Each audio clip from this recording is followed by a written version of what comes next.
bem, a gente começa mais uma edição do programa Utilidade Pública. Muito obrigada pela audiência. Hoje a gente vai falar, gente, sobre motivação.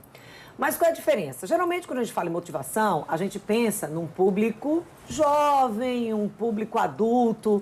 Mas você consegue visualizar uma palestra motivacional para crianças?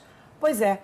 Esse é o assunto da Utilidade Pública de hoje. A gente recebe aqui no estúdio da TV Aperipê o coach, professor, né? Gustavo Santos, que já esteve aqui com a gente, anunciou que ia ter essa palestra, a gente ficou curioso, né? Ficamos. Aí a gente já tinha dito, olha, quando acabar essa palestra, vem cá contar essas novidades, porque palestra motivacional para criança eu nunca tinha visto. E Patrícia Pinatti, nossa psicóloga e psicanalista, todas as semanas aqui com a gente, professor, por favor, relata essa experiência. Bom, primeiramente, muito obrigado por estar retornando aqui com vocês. Foi uma experiência muito bacana, foi um desafio muito grande, porque como a gente tratou, né?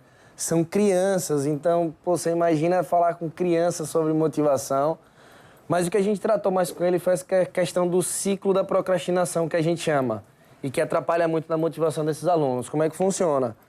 O aluno, ele já começa a aula com pensamentos negativos, ou seja, essa aula é chata, eu tô com sono, eu não vou conseguir dar conta.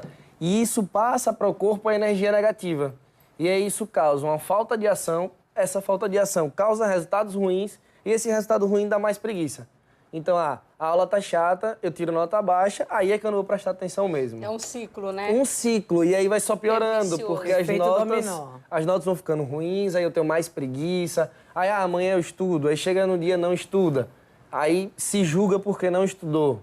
E aí dá mais preguiça ainda, ele entra num ciclo completo de procrastinação, e aí muitas vezes os professores não conseguem ajudar ele a sair dessa, os pais, pela correria do dia a dia, também não conseguem ajudar. Então, o que a gente trabalhou muito com esses alunos nessa palestra, que foi um grande desafio, foi uma novidade, né? Foi a questão de tentar criar âncoras, tentar criar pontos motivadores para que eles saiam desse ciclo da procrastinação. Então, o que é que você gosta de fazer? O que é que te desafia a fazer para que você não fique nessa de aula tá chata? Então, já vá para a aula com um pensamento diferente. Já comece a trabalhar coisas positivas no seu dia a dia, encarar as coisas melhor para ver se sai desse ciclo, porque é muito complicado esse ciclo. E assim, esse debate complexo, né? A gente está falando de um público de qual faixa etária, professor? 15 anos no máximo, acho que tinha de alunos de 12 até 15 anos ali, 12 a 14 anos, vamos dizer assim. Então eram crianças mesmo, que só queriam brincar, só queriam se divertir. Até na palestra a gente teve que usar muita dinâmica, porque se você pega palestra para 12 a 14 anos com teoria, slide, já era, né? Essa coisa, a gente está falando muito aqui das redes sociais, da quantidade de informação, do quanto vem de informação. Não conhecimento, é diferente a informação do conhecimento, mas você percebe a imaturidade. Então, você tem aquele monte de informação, não necessariamente conhecimento, mas maturidade. Eles ainda querem brincar, né? Faz parte, o lúdico, a brincadeira, o concreto, isso faz parte e é muito importante que isso aconteça. Sim. Né? Quando você pula a etapa das operações concretas lá do Piaget, né? Você pula essa construção mesmo, de dentro para fora. Essa carência de brincadeiras, ela não está ligada, por exemplo, ao excesso de responsabilidade. A gente está falando de uma responsabilidade mesmo, que exige uma carga horária pesada, que exige uma agenda muito ocupada. Gente, a gente está vendo crianças com agenda de adulto. Ou seja, a brincadeira...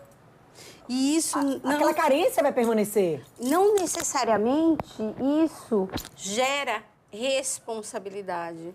Isso gera cansaço.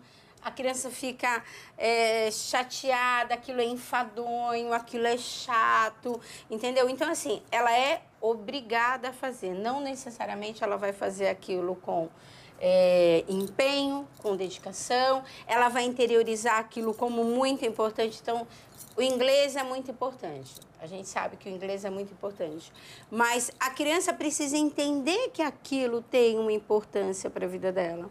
Então, ela faz inglês, eu vou falar da informática de novo, você tem que atualizar nos novos cursos. Com certeza. Então, ela faz um monte de coisas porque ela é obrigada, não necessariamente porque ela gosta.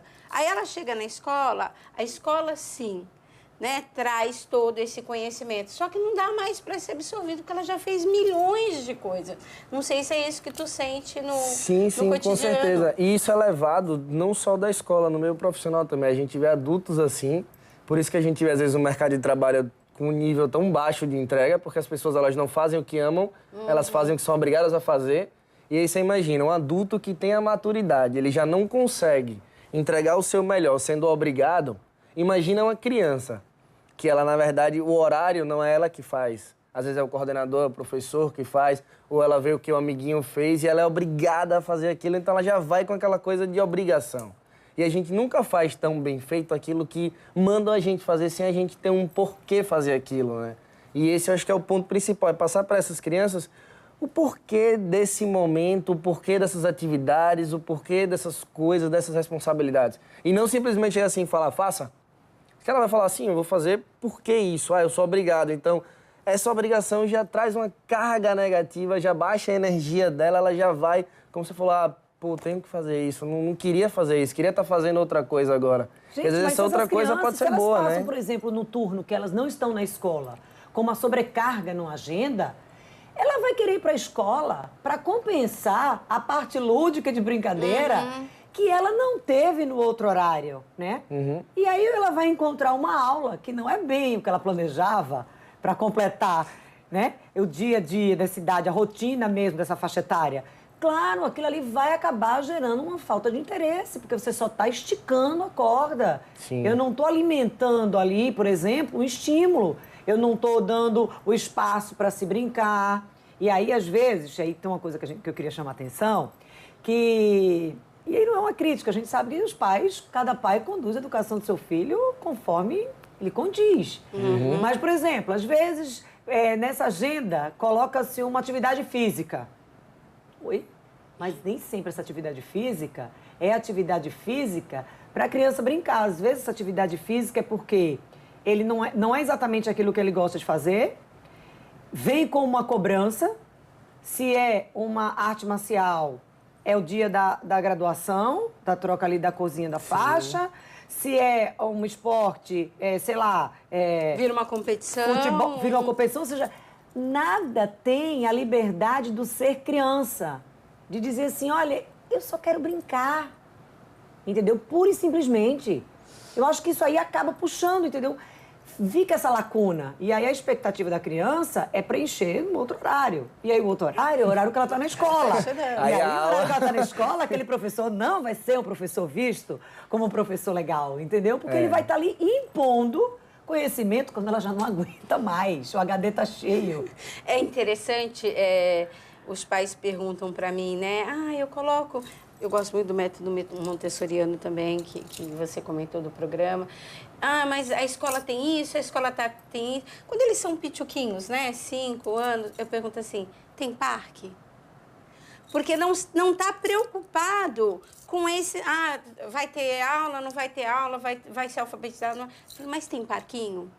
Porque eles precisam disso, de socializar, estar no parque, sujar a cara de areia, né? E esfolar o joelho. Isso é muito importante. Essa atividade concreta, essa socialização, isso é muito importante. A gente está vendo muito eles dentro do universo. A gente vê isso recorrente. Por exemplo, você vai em restaurante, não tem áreas de lazer, né? Então, a mãe pega aí, dá o celular. E aí a criança fica quietinha ali assistindo. Qualquer desenho. Eu não vou me arriscar, que eu tô muito jurássica, não sei o segredo. Vira e mexe, gente, então, bola fora aqui, né? A gente cita aqui alguns termos, assim, digamos que já esteja em desuso. Mas também é por conta dessa pressa toda, desse turbilhão de novidades. Mas a gente vai retomar esse assunto, meninos, daqui a pouco. A gente precisa ir intervalo, mas a gente volta já 2 minutos.